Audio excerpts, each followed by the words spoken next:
golf fling with a younger guy backfired, and my husband's revenge is wrecking everything. I wish I had thought my choices through. If I had known that they would lead me here, I would have never done it. If I had known how alone and empty I would feel after I did the things I did, I would have avoided every means of it happening. My husband's revenge is wrecking everything. He swore that I would have nothing at all by the time he's done with me. It sounds awful, but I believe him. Sean won't stop. He wants me ruined completely. Even though he has already sent me out of the house and made a public announcement about our divorce because of my affair, taking the children away from me is another punishment from Sean. Without Sam, Beatrice, and Eric, I feel like my life is so empty. To me, losing Sean already wrecks my world, but Sean doesn't see it that way. To him, I probably haven't suffered enough. His lawyer showing up at the house I now stay at with some paperwork about the business he set up for me proves it. Sean and I used to be happily married. He was my whole world. I married Sean quite early. My parents gave me away to him when I was barely 19 for their own selfish reasons. They wanted fame and wealth, and Sean was willing to provide that for them. To be honest, I expected Sean to treat me however he liked. After all, my parents practically sold me to him. Sean acted differently. He was kind to me, patient, loving, and even caring. He truly loved me and had married me because of that reason alone. He really made it easy to love him. I remember our first night as husband and wife had been a month after our wedding, and I was the one who started it. Sean waited for me to be ready before we really started anything. I do love Sean. He made sure I went to school so I could have my bachelor's degree, even though I had chosen an online school instead of a physical one because by the time I was 20, I was already pregnant with our first child, Sam. I was pregnant again with our second child a year after giving birth to Sam, and then 2 years after that with our last child. Sean cared for our family and made sure that he was a present father, despite the fact that he was always busy with work. He remembered everything first, the kids' birthdays, our anniversaries, and even family events. And when I finally got my degree, he opened up a shopping mall for me so I didn't have to work for anybody. We were really happy. At least Sean was. Everything was really going great for us. But I cannot explain it. I don't know how it started or why. Something just didn't feel right. I just remember feeling irritated, angry, empty. It didn't help matters that everyone around felt I was lucky to have Sean. I knew that I was lucky. It didn't feel that way anymore. And it felt like no one understood. I don't know how to explain exactly what I was feeling like at those moments. I just felt like I was forced into our marriage, even though Sean never made me feel like that. I started to feel like I didn't get to enjoy a young woman's lifestyle before I got married. I didn't get to date anyone or have fun with girls my age at that time. At 19, I was already someone's wife, someone's mother. I was starting to get really jealous, especially when I saw younger women walk into my mall to shop with their boyfriends or with their group of friends. I knew that I shouldn't be jealous of them. I had what most women would pray for, a happy home. I just was. And nobody understood that, not even Sean. Sean never noticed that I was unhappy. Maybe because I was just really good at hiding my feelings. I played a happy wife and mother whenever I was around them, and I really played my part well. Until I met Emma, my best friend. I met her that day at that party, and I really thought it was fate. No one else mattered. I wanted to spend time with her every chance I got. I felt like she understood me better than most people, including Sean. She was carefree and did only things that made her happy. And I wanted to be like her so badly that I was ready to do anything it took.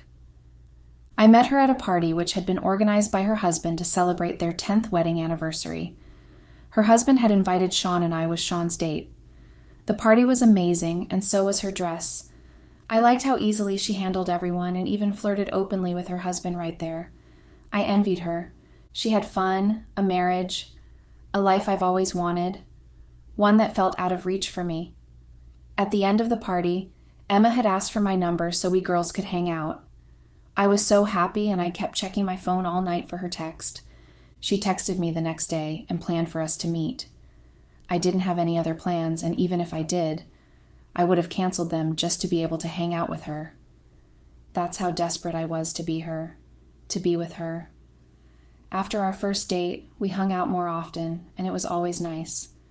I always thought other friends were always intimidated by my wealth, So I spent less around them so I didn't make them look small. But with Emma, I spent a lot more than was necessary. We would go out and shop until we dropped, then end up in some spa or restaurant that Emma claimed was our class. Emma felt like a breath of fresh air. She laughed too loud, said whatever she wanted, did whatever she pleased, and I wanted that. I wanted to be her so badly. I wanted to live like her, even if it meant doing things I knew I shouldn't. Sean, who knew that I never spent money as much as I was now, was worried and had questioned me about it, especially because I now spend more time out than with him and the kids. I flared up and fought with him. I remember calling him restriction officer. I accused him of not wanting me to be happy and wanting to keep in check like I was a child. Although Sean apologized and said nothing after that day, I still wasn't appeased. I even stopped asking him for money, even though Sean never stopped sending me money. It was not enough anymore to fund my new lifestyle. So I started to spend the money I set aside for business. My shop was getting emptier while my bond with Emma was deepening even more. And the real trouble didn't start when I started hanging out with her. It started when I found out something about Emma. Emma was cheating. Not with one man, but several younger guys that she paid. Whenever she wasn't with me, she was with one of her many boyfriends. And I found out after a month of friendship with her. She told me that her husband gave her status and respect, while those guys kept her happy, young, and satisfied. At first, I really didn't want to join her in doing what she was doing, but she made it more and more difficult for me to choose otherwise. Not because she forced anyone on me, but because once I knew her secret, she no longer bothered to hide them from me. One of them would escort her on our outings, and seeing them with her made me really want to be her more and more. So I confided in her. I told her I wasn't happy in my marriage. I told her that Sean was getting rather too old to keep up with my sudden developed appetite for sex. I remember that day very clearly. Emma had laughed after I told her my secret, and she said to me, "You are what is wrong with you, sweetheart. Loosen up. I will introduce someone to you." But I refused. I didn't want to cheat on Sean. He was still a good husband and man to me, but it really didn't take long after that for me to change my mind again. It was him, Sam, Emma's new boy lover. Although Sam was younger than both of us, he definitely made me feel things that I hadn't felt in years. She met him at the golf club where we frequented too when we weren't at some restaurants or spa. He was employed as one of the trainers. Emma first saw him on his first day at work and had taken an interest in him. When Emma first introduced Sam to me, I was instantly attracted to him too, probably because of the way he looked at me too.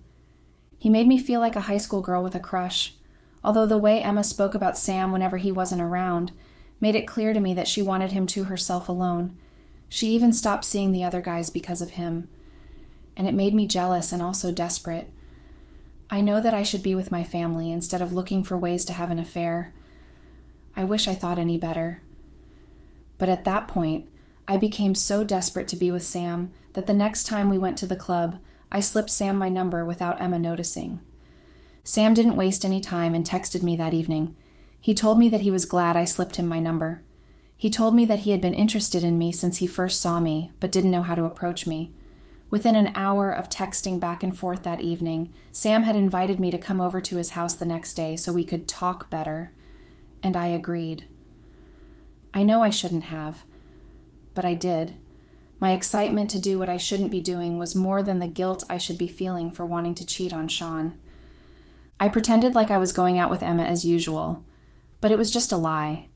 I had even canceled my lunch date with Emma with the excuse that I was feeling a bit sick. And Sam had told me later that day, when I got to his place, that he gave her some excuse about his job when she called to see him too. That day, when I arrived at Sam's place, he brought out wine and 2 glasses, and he invited me to sit with him on his couch. We cuddled at first, and then what started out as a cuddle eventually escalated into kissing and touching. Sam, who was experienced in seducing women, older women, had everything planned out, and all I had to do was give him consent, which I had stupidly done the day I slipped him my number.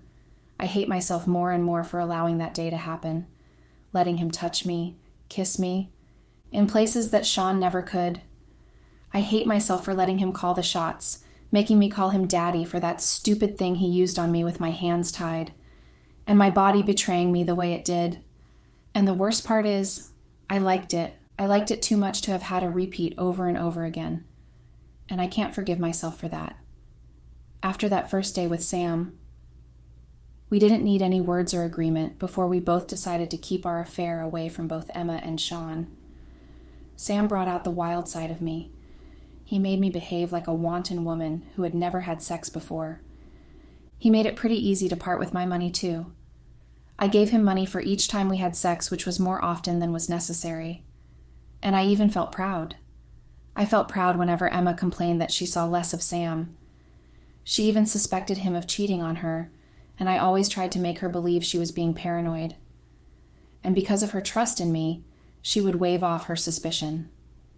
On the days we didn't get to see, he was with Emma by her side while we hung out. It was really difficult at first to keep up with the act, but after 2 months of sleeping together, I perfected the art. With Emma, I was just her best friend and the one who she always went out with. With Sean, I was a perfect wife tending to his needs, especially on bed. With the kids, I was a busy mother who gave all her responsibilities to their nanny and only saw them at breakfast. I got so addicted to sleeping with Sam that I wanted him all to myself. I even started going to the club on my own without Emma's knowledge just so I could see Sam. We flirted easily when Emma wasn't there. I even would pretend not to know anything about tennis just so I could have Sam hold me in an attempt to teach me how to swing. I thought of it as fun, playing around with Sam, who managed to make everything erotic for me. I even stupidly thought of it as the spice that I needed in my marriage. I could easily endure dealing with my old and boring Sean because when I was with Sam, I got my reward, which in truth was a disaster waiting to happen. I should have seen it, but I didn't.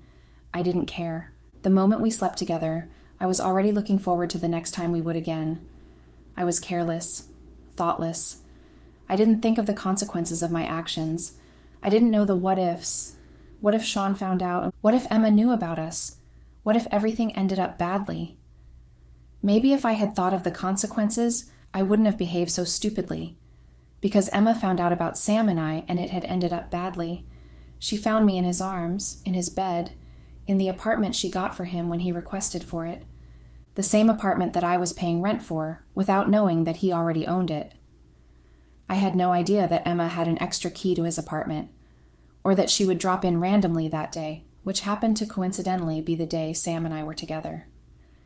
That dreadful day, Sam had invited me over after I sent him a picture of me in a very short golf dress I bought for myself. When I took that picture, all I thought of was what Sam would think of me in the dress. So I sent him the picture, and he told me to come over the next day with the dress on me. I couldn't leave the house with the dress, so I wore a coat on it even though it was quite hot. I pretended to be sick and needed the coat to keep me warm to make my situation believable to Sean, and I left the house. Elle lied about going to the mall to check some of the goods I asked to be delivered because it was a Sunday, and Sean knew I never opened on Sundays. In truth, the mall was already swimming in debts because of how much of the money I used for my own selfish interests, which is spelled Sam. I didn't really mind. I thought I could just ask for money from Sean any time and start another business, because I concluded in my mind that maybe a mall wasn't what I was meant to do after all. I went over to Sam's place that day, and he was also in his tennis shorts that he wore at work, role-playing. And I liked it. I liked it a little too much, and we just went directly into bed. We were so invested in pleasuring each other that none of us heard the key turned, or the door. Not even Emma's heels clicking on the floor was enough to distract us, until she was inside the room and was screaming. I was so shocked and tried to cover myself up. But Emma was so angry. Instead of listening to me or trying to solve things amicably since we were both married women, she dragged me by my hair, giving me almost no time whatsoever to cover up, and she started hitting me. She wasn't as strong as I was, so I managed to escape her hold on me. And while Sam held her against himself, I managed to get my things and hurriedly put them on and ran out. After that day, Emma hated me. She started to threaten me to leave Sam alone. She kept texting me to tell me she would ruin me if I didn't leave him to her. Stupid me. I should have left things at that, but angry by all her threats, knowing that she would risk losing her husband and wealth too if her affair got out, I started to threaten her back too. I told her to share him with me or we both lose everything. Stupid, I know. I guess I lost all my senses of reasoning at that point. Although we never saw each other again after that, I still knew that she was still sleeping with Sam, as I was too. But then everything came crashing down one afternoon. My life was over within minutes, right before my very eyes. It was Emma again. She had dared to show up at my mall to threaten me to leave Sam. Unluckily for me, Sean was there. He was coming back from dropping the kids off at their grandmother's, Sean's mom place, and must have decided to stop by and surprise me. And sadly, he heard everything that Emma and I were yelling at each other. He heard when I said how I could never leave Sam because he hit my spot. He heard when I said that even if he ever found out, I still would never leave Sam alone until I was tired of sleeping with him. He heard every single thing I said that day. I remember how Sean's eyes had been red with anger when I finally saw them behind Emma. I was totally horrified seeing him, and I just stayed frozen in that spot. Sean said nothing to me but turned around and just left. I ran after him in my own car, scared of his reaction. By the time I got home, I thought I had it all figured out. I had this stupid plan to lie that he had misheard. I wanted to make him believe that I was only playing around with Emma, who decided she wanted to be a movie star. I knew that Sean wasn't foolish to believe those lies, but I just was desperate and willing to try anything that would get me out of the situation. But all the plans I had before flew out of my head when I saw Sean. I got home later than was necessary because I got pulled over twice for speeding beyond the speed limit. And by the time I got home, I saw Sean setting up a fire. And when I went close enough, he was burning my things. My clothes, my jewelries, my bags, even our wedding pictures. Everything that had me inside was in that fire. When he saw me, he finally dropped one more thing that broke me, his wedding ring. It was as if he ended our marriage right there, even before the divorce papers ever came through. Still, I tried everything I could to restore our relationship. I didn't want to lose Sean, and it took him overhearing about my affair from my argument with Emma to realize that. He didn't even let me into the house after burning all of my things. He told me to leave and never return. He blocked me everywhere and made it difficult to reach him. But I was desperate, so I kept trying to get through to him. I wrote him a letter, a pathetic one, how it all began, my ridiculous reasons for cheating. I tried to sound as sincere as I honestly could in my letter to him, but after sending him the letter, I got no response at all. I even began to doubt whether he ever got the letter, until I saw the same letter I had sent him trying to apologize in my mom's shaking hands as she read it. After lying to my mom that I was only at her place because Sean was on a trip and the kids were at their paternal grandparents' place, I could read different emotions from her eyes while she read through that letter. Sean had sent her the letter of my confession as a punishment, and my mom, who couldn't hold things in, had called her brother, who had in turn called in my aunts, and before that day was over, everyone already knew that I wasn't only a liar, but a cheat. My mom sent me out of her house saying that it hurt her to even look at me. All of my family looked at me scornfully. My father didn't even want to hear anything at all from me. Somehow, the news got to my friends too. Sean wasn't willing to help me hide my shame or the reason he was parting ways with me. Pretty soon, I was the gossip of the entire town, back home, and even at the place I lived with Sean. Sean told Emma's husband the truth too. She probably has ended up like me, alone and miserable, I'm sure. And Sean didn't stop there. He also ensured that Sam wasn't only fired, but would never get to work with his credentials ever again. And after 3 weeks, in my empty and lonely place that I managed to get, Sean's lawyer showed up at my doorstep with a letter demanding that I pay back every money I got from my business, and also the debts I acquired using the business. I'm not only alone in this world, but also in huge debts that I know not where to start from. I really should have known, and I did, but I just was too stupid to see it. An affair of barely 6 months has now totally ruined my life. I know wishing now will never bring back the life that I once had. I know that I've totally lost everything that once was handed to me freely. I just wish that I could perhaps go back in time and make wiser and better choices. One where I will still be married to Sean and also be the mother of my children without fear or worries of them growing up into adults who care nothing for their mother. I know that writing this here would earn me nothing but insults. I earned that. It hurts. It hurts so deeply, and I don't think there's any recovery from the damages I created all by myself.